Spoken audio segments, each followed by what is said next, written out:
Section 85 of In the Nursery of My Bookhouse. Recording by Lyman Hopper. In the Nursery of My Bookhouse.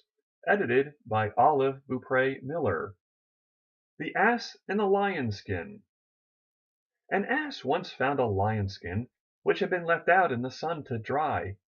"Aha!" he said to himself. "It will be much finer to make believe I'm a lion than to go about just a donkey."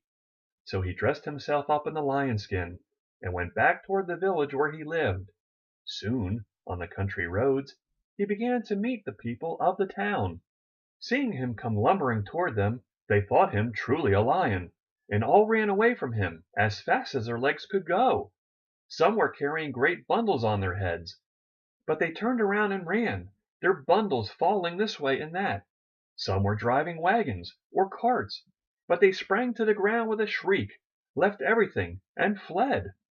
Then the oxen and horses reared up in the air, waving their forelegs wildly, turned square around, and ran away too, with the wagons tipping and tilting behind them.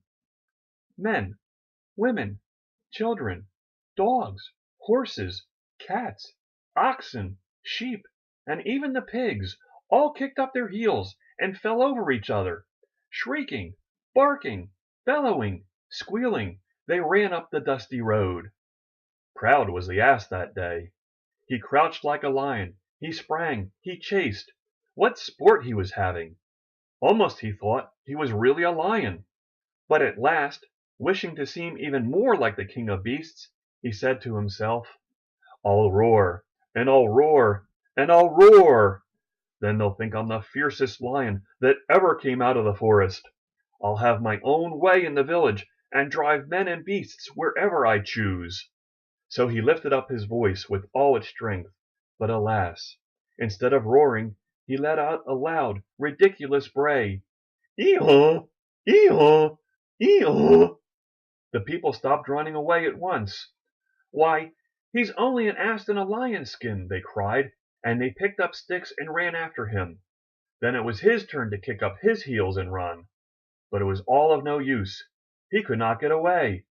The people whom he had tricked caught him and held him, using their sticks on his back until his master came up.